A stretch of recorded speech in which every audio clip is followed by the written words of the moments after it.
Every other wedding I ever want to go to, it's the food that I really go for. I doubt I'll be thinking about food though later on tonight. He's had no practice as far as kissing or anything. I think he doesn't even care about the wedding. He wants to say I do and hurry up and leave. Are you nervous about the kiss? Not really. I'm looking forward to it though. Don't like headbutt her, you know, like don't Like like wham? dive in. Yeah, because she's probably gonna go this way and you go the other way. And She has a sweet heart, but I think that, you know, the advice she gave was not very helpful.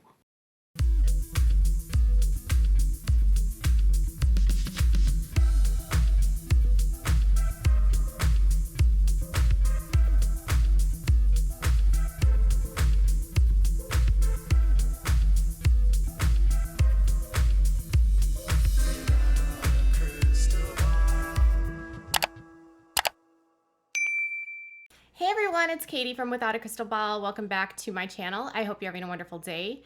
I'm so happy to have you back here. It's Wednesday, May 18th, and it's the middle of May. Can you believe it? It's almost the end of the school year. If you only have a couple weeks left and you're about to have a kiddo home full time, raise your hand. Okay, so we got through another school year, folks, and now we're going to talk about the Duggars because that's literally what we've been talking a lot on this channel. Now, before we get into today's topic, I've got a couple things that I wanted to talk with you about. I have been doing more coverage on the roll-offs, and that has been doing amazing on the channel, so I'm totally going to keep on that track. But last night, season 4 of Welcome to Plathville debuted, and you guys, this family it doesn't even look the same.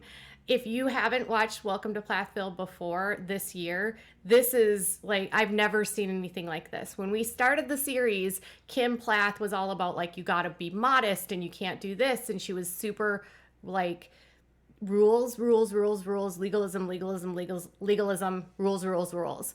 Now, the first episode of season 4, Kim is wearing a mini skirt.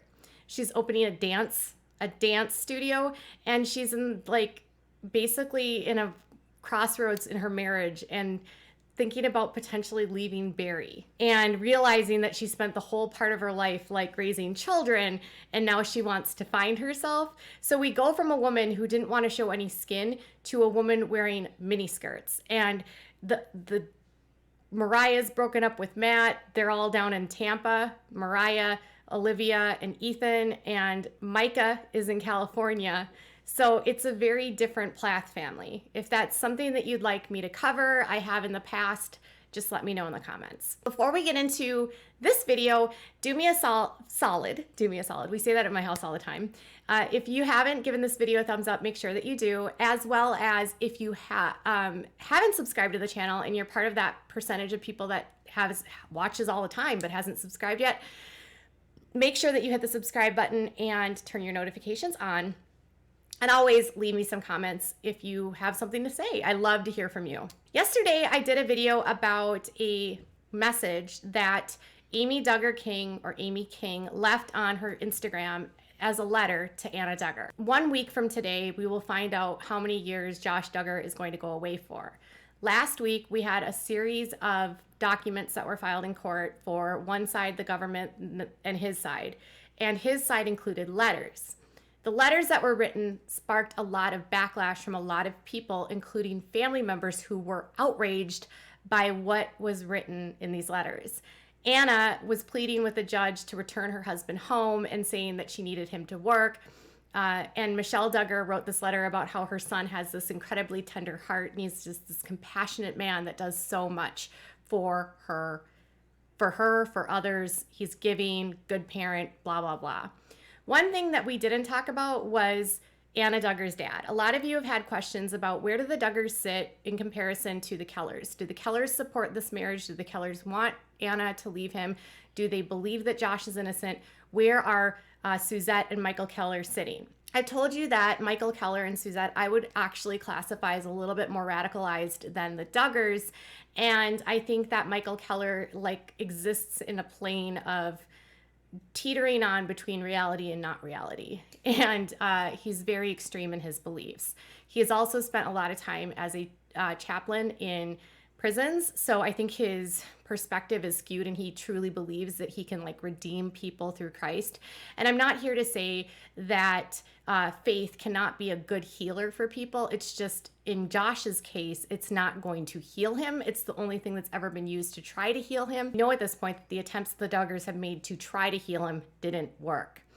So as Josh is preparing to actually go find out how many years he's going to go, Michael Keller wrote a letter, and that was actually referenced in a letter that Amy sent to Anna. So just to refresh your memory, Amy said, "I cried as I read the letter your father wrote in support of your husband this week. It's no wonder you're struggling to know what to do to protect your own kids. You've obviously never had an example there. That's awful, and I'm so sorry for that." What was it about Michael Keller's letter that made her cry? Well, I haven't even told you the creepiness, the creep factor in this letter. So let me just bring it up. First of all, the letter was written in hand. It looks like Michael hasn't had entered the 21st century and doesn't know how to write on a computer. But the letter was dated on March 1st of 2022. And he says this: "Hello, my name is Michael E. Keller, and I have served as a volunteer in the prisons of Florida for over 25 years. I am Anna Duggar's father. My wife and I have been married for over 41 years. I have known Josh Duggar for over 14 years.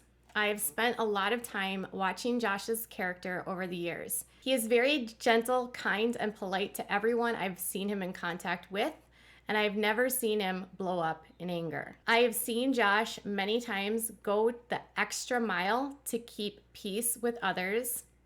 For example, one day I saw him talking to a man that bought a truck from him 2 years previous with no warranty. The main transmission went out on the pickup truck, and he asked Josh to help him pay with the bill.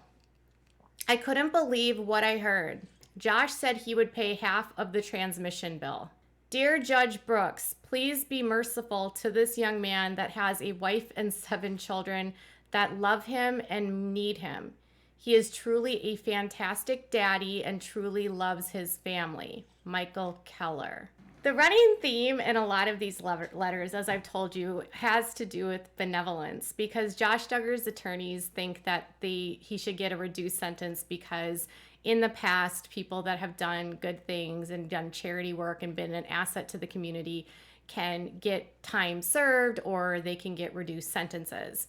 He has also requested a family circumstance that would grant him a reduced sentence because he's the only family member that actually works and his family needs him. Michael's letter is kind of weird to me, and I'll explain to you why.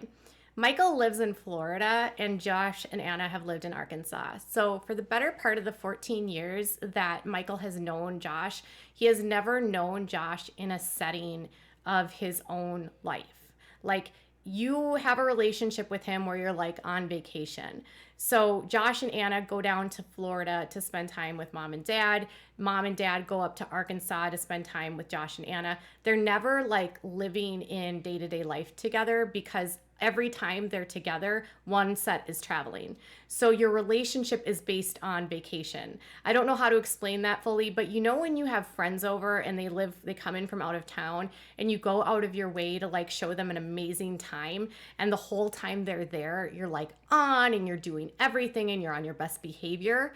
That's like how I would say their relationship is, because they don't have the capacity to spend months and months and months together. So it's unlikely that they've seen Josh in day-to-day life outside of a couple weeks, a year, maybe, when they visit Arkansas. And Josh blowing up in anger really has nothing to do with the case or what he's been convicted of. What he's convicted of has literally nothing to do with him getting mad, getting angry. It has to do with him looking at content that is horrific. Now, a lot of you guys have asked me to go in detail about what's found on what was found on his computer. And listen, we talked about it when he was first arrested. I have discussed at length what they found at his computer. And at this point in time, I'm not going to dive into anything that we've previously talked about. You should know by now what was found on his computer. You should know by now the content that was there. I mean, everyone's very focused on the stuff that was produced by Peter Scully, which we've talked about at length. So what he was looking at is not good. And it's horrible. It's the worst of the worst. But he wasn't angry when he was looking at that stuff, right? Blowing up in anger has nothing to do with this. He's not charged with battery, okay? Now, on top of that, he throws in this really weird thing about transmission where again, it comes down to money. So Josh has a customer who he sells a car to without a warranty. The transmission goes out and Josh splits the bill with him.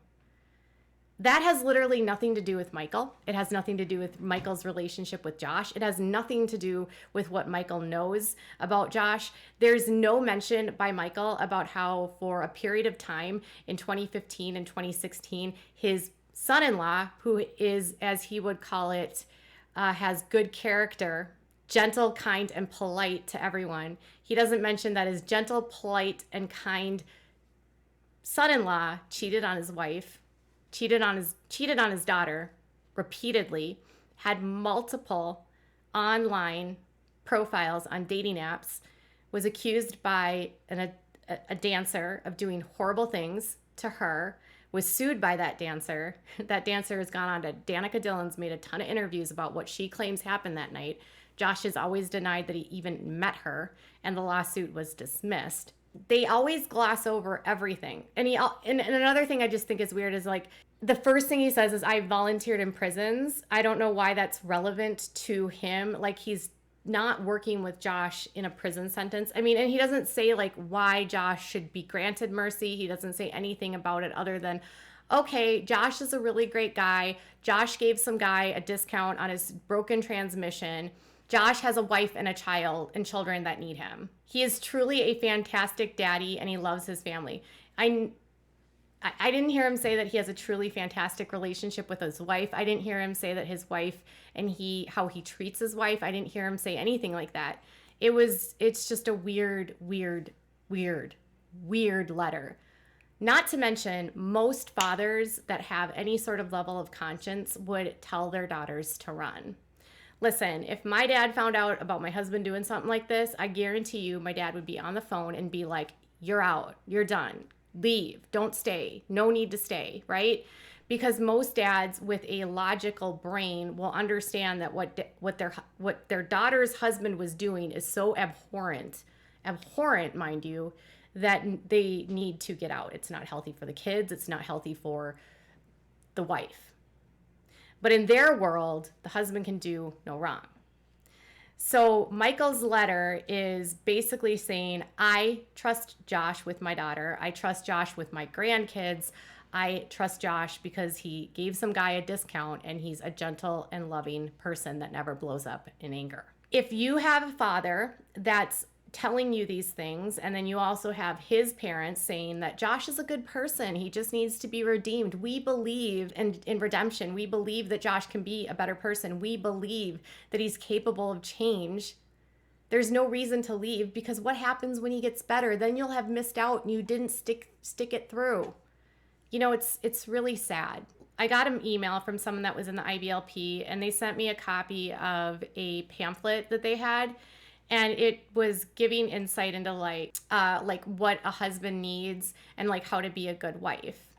And so it says that the 7 basic needs, one of the needs on this list says, by taking things into your own hands. When a wife intrudes on into one responsibility, her husband often surrenders other responsibilities as well. A wife may avoid temporary consequences, but cause ultimate destruction. Do not become your husband's conscience. Wisely appeal wrong decisions and then give him room to fail. So she's told to not take things into her own hands. Don't walk into a situation where you're going to go and become the breadwinner, the leader of the family. Another thing is that they're supposed to do is by giving greater loyalty to outside leadership. So you're not supposed to give greater loyalty to pastors or church leaders, to men and women Bible teachers, to relatives, or to friends. Your husband is your spiritual leader, and that's it. You're not supposed to resist his decisions in your spirit. It says, a wife's spirit controls her husband's ambition, and reviewing past failures destroys a husband's self-worth. Learn to wisely appeal to your husband. So if your husband makes mistakes, don't bring it up, don't talk about it, because that's going to make him feel worse. It also says that one of the key ways to destroy your husband's manliness is by becoming financially independent. And it says, love is killed by self-sufficiency. Whoever controls the money controls the leadership. Center your work and your ministry in the home. And it also says that your husband needs to protect your physical, spiritual, mental, and emotional life. Tell your husband how to protect you. Another aspect in the same pamphlet says, what are the basic needs of a leader? And it says husbands are commanded to govern their wives. Wives are commanded to submit to their husbands. A wife's submission qualifies her husband for church leadership. The headship of the husband is illustrated by Christ and the church. Confidence that God is working through him. God works through a man's decisions, whether they are good or bad. Bad decisions reveal a man's needs and allow the wife to appeal and demonstrate godly character. So if your husband does something bad, it's because he has a need that you're not fulfilling, and that you need to change what you're doing to make him not make that bad decision. The more a wife trusts her husband, the more careful he will be in giving her direction. When your husband makes a bad decision, explain to him how God is using it to benefit your spiritual life. Anna could potentially be thinking that his bad decision here actually is a benefit to her spiritual life. That's disgusting and sick. Loyalty when mistakes are made and pressures are increased. So loyalty can be demonstrated only in adversity. A husband's trust in his wife is often misrepresented by a wife who thinks her husband is taking her for granted. Never ask others for counsel without your husband's approval. So she can't even talk to anybody to discuss any issues that she's having unless she gets permission from Josh first. It also says to give them admiration when he does the right thing, when he's honest, when he refuses to gossip, when he does no evil, when he does not take up offenses, when he has moral purity, when he does not profit by others' misfortunes, when he refuses to accept a bribe, guarding his conscience. In the IBLP, as I've told you numerous times, the woman is to submit to the husband, and it's a woman's job when her husband fails to take the responsibility of that failure and use that as a means to become a better wife. And many of the wives become martyrs to believing that if they do things better, they can actually fix their husbands. The IBLP in many ways places women in a state of martyrdom where it's their job through their actions to improve other people. So in high likelihood, if Anna follows these techniques still today, she might feel a sense of duty that it's her responsibility to change him. And because he hasn't changed, it's her failure. It's really twisted, and it keeps women in a state of dependence. And as noted, they don't want women to be financially independent because it says that makes a husband feel like a failure. So can you understand the situation that Anna's in? She's got a dad that's ridiculous. She's been part of the IBLP her whole life. These practices are abhorrent, and now you kind of understand why Amy's crying for her. I have compassion for her, but I also know that she's a 33-year-old woman, and she has the ability to critically think. She has access to the internet. She can use the tools necessary to get out of this. It's just going to take hard work. If she's not going to do it herself, I fear that she'll ultimately lose custody, or something bad is going to happen to her kids. At this point in time, it doesn't feel like anything that Anna's doing is guided by anything other than twisted logic and people that seek to protect Josh. All right, you guys, tell me what your thoughts are in the comments below. Bye, guys.